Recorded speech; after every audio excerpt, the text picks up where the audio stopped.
time to get your fix. Come on down, get your horrible gaming review. Come on down, get your horrible gaming review. Come on down, get your horrible gaming review. Come on down, get your horrible gaming review.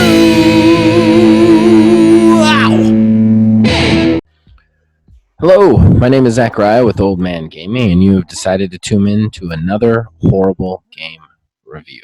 So before we get into it, let's go over the usuals. Number one, the word horrible in the title of this review does not necessarily refer to the game itself, merely the quality of the review. I do snap judgment reviews on the games that I do. In other words, I usually only get about 5 to 10 hours with the game before I actually put a review up. Basically giving you an idea if you want to play this from just that or not. Number two, I don't give scored reviews. I believe video games is one of the most subjective forms of art and therefore don't believe in it. So what you'll get is an overview of the game, and then a list of the pros and the cons of the game, in my opinion, as all reviews are. And then I will tell you whether or not I'm going to stick with this game past the purposes of the review itself. One final extra disclaimer. I had not planned to do this game as a review this week. I had planned to do the takedown, the new takedown for Borderlands. That didn't come through. And then by the time I decided another game to do, the schedule kind of got messed up.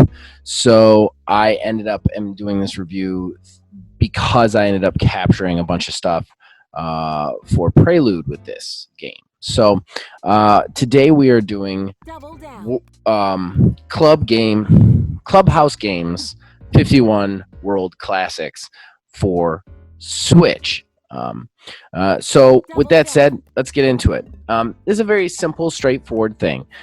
Basically, they've compiled all these weird kind of sub-games into one game. I'm talking about any old school board games like chess, checkers, Chinese checkers, Mancala, then a whole slew of card games like blackjack and poker, matching, speed, anything you can think of. And they've just compiled them into this one disc for you to play. In a lot of ways, the game itself is very versatile and very not versatile. But when you load up the game, you have to go in as a one player for the first time. Then you have to make a figure, like a little piece figure, I guess.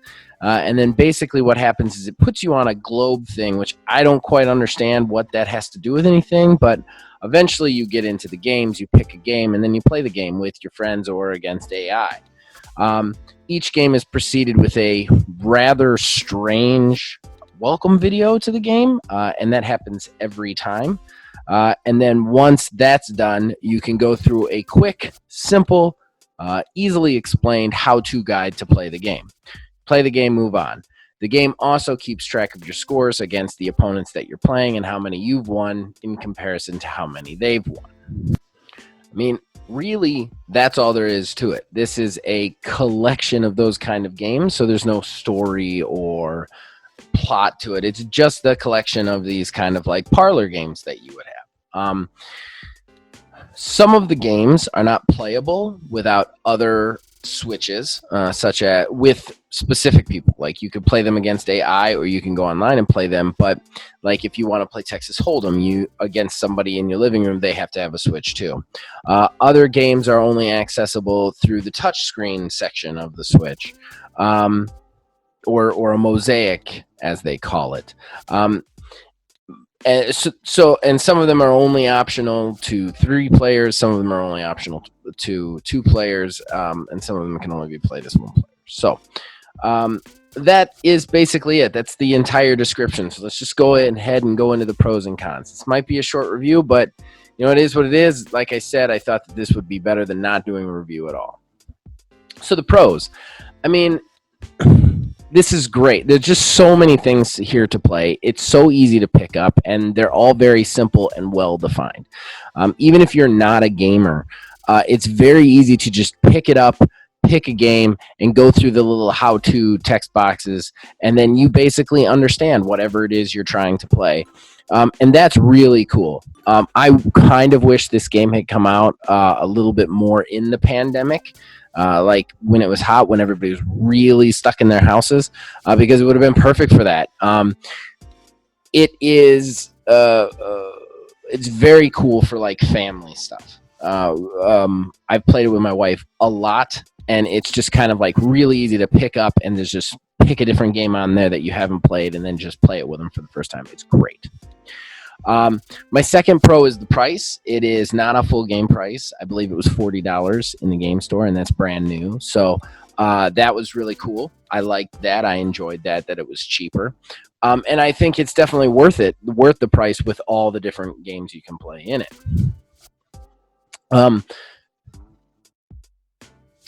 My next pro is the playability of these games are very easy. They're very well done, and they're well animated, very pretty. There's no, it doesn't look like they just slapped these games in there. It looks like there was thought put into each one kind of looking like what it's supposed to be, which is nice. Overall, there's not a ton of pros that I'm going to list because this is just a very simple, straightforward thing. And you guys out there will know the pros of just having all these games at your fingertips whenever you want to play them, especially with people who, like I said, aren't necessarily gamers. But we do have to move into the cons, and there are some cons that actually surprised me and actually kind of bummed me out. So, first con, number one con, there are only 2 games in this entire collection that can be played with 4 players locally. That is a huge misstep, in my opinion. When Switch, a system that touts its multiplayer, the whole ads in the beginning when people would just take them to rooftops and just play with friends, the 4-player functionality on a game like this would be an easy addition, especially with some of the games that are in here. In addition to parlor games, they also have like a golf game and a bowling game and a fishing game. Those are only 2-player in this. I don't understand why you couldn't just make them 4-player. Why it wouldn't be just as simple to make them 4-player. They're very simply just add 2 more spots. Like it would have been really easy to add some 4-player stuff to this, some 4-player functionality, and they didn't. As it stands right now, there's only 2 games that can be played 4-player, and that's Ludo, which is a poor man's Trouble, or Blackjack. And that's it. And that is just a mistake. It's just a huge mistake for this. Especially parlor games like this should definitely be played with 4 players. So that was my biggest con, was that 4-player functionality isn't really there. My next con is, while there is a great deal of attention spent on this collection as a whole, some of the games themselves kind of suffer because of that. What I'm talking about is like the Texas Hold'em is the most oversimplified version of Texas Hold'em poker there is, and there's no way to change the difficulty, and there's no way to tweak the rules to make it more like normal games. It's very like ante-up, and you can't do no limit. So stuff like that. Like I feel like with a game like that, like it loses something because of it. So like every game in this collection is an oversimplified version of the game, as simplified as they could make it, which means that like some of them, not all of them, but some of them kind of suffer some details and some ruling because of it. My final con is so each time you go into a game, there is this weird welcome video. Some of them are kind of like, I think they're all supposed to be like an introduction to the game for people who haven't played it before, but some of them are strange as heck. Nine Men's Morris is just this woman telling a story about Roman diplomats, and that somehow translates into the game itself. And other ones are just these like weird skits. And while they have kind of a weird charm to them, at the same time, it gets really frustrating that every time you go into a game, they pop up.